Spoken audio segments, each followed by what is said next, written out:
By the end of this video, you will understand how the 1% risk rule works, and how to apply it to any hypothetical account size. Dudu once watched a hypothetical trader blow half an account in a single afternoon. One trade, no plan, too much size. That is the problem this rule tries to address. It is about limiting how much damage any single trade can do. The 1% risk rule is a position sizing approach where a trader chooses to risk no more than 1% of their account on any single trade. This percentage is account defined. 1% is a common starting point, but it is not a standard, a guarantee, or a rule you must follow. Before Dudu shows the math, here is a quick question to keep you sharp. Think about it this way. Risk is the dollar amount you are prepared to lose if the trade hits your stop loss. The answer is option A.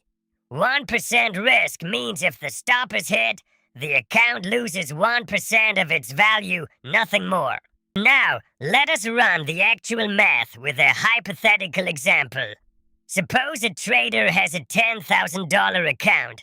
1% of $10,000 is $100. That is the maximum loss this trader is willing to accept on one trade. Next, the trader finds a hypothetical trade setup. Entry is at $100 per share. Stop loss is at $95. The distance from entry to stop is $5 per share. That $5 is the risk per unit.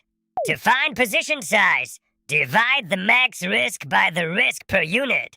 100 divided by 5 equals 20 shares. If the stop is hit at $95, the loss is exactly $100. That is 1% of the account. Dudu wants you to see why this matters. What happens if the stop is moved wider without adjusting the share count?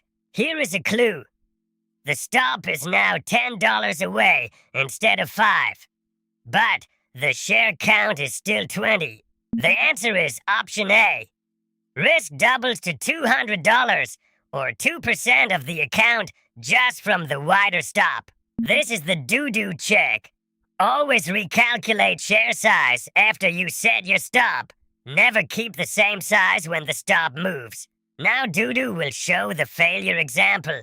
This is the mistake that trips up many beginners. In this hypothetical, a trader sizes the position first, then places the stop wherever the chart seems to suggest one. The stop ends up $15 away. With 20 shares still loaded, the risk is $300, or 3%. After 10 losing trades at 3% each, that hypothetical account could be down around 26%. The same 10 losses at 1% would leave the account down closer to 10%. The difference is significant. Smaller drawdowns are easier to recover from. A 10% loss needs about an 11% gain to get back to even. A 26% loss needs roughly a 35% gain just to return to the starting balance. That is a much harder climb. Here is a pattern interrupt. Dudu has a question. Does a tighter stop always mean lower risk? The answer is option B, not always. A tighter stop may allow more shares, which can keep the dollar risk the same or higher. The dollar risk is what matters, not just the stop distance or the share count alone. All three work together. Let Dudu show one more hypothetical. Same account, same 1% rule, but a different instrument with a tighter stop. Entry at $50, stop at $48. Risk per share is $2. Max risk is still $100. 100 divided by 2 equals 50 shares. More shares, tighter stop, same $100 risk. The math holds. This is how the rule stays consistent across different setups. The account-defined risk amount anchors every trade. One thing the rule does not do is guarantee a win. A trade can still lose. The rule only caps how much that loss can be. Traders also need to watch for slippage. In fast markets, a stop may fill at a worse price than planned, increasing the actual loss. Some traders adjust their chosen percentage based on market conditions or their own confidence level. That is a personal decision. Dudu is not saying 1% is right for you. It is an example of how to apply a consistent, account-defined risk limit. Let us do a quick recap of everything covered today. The formula is simple.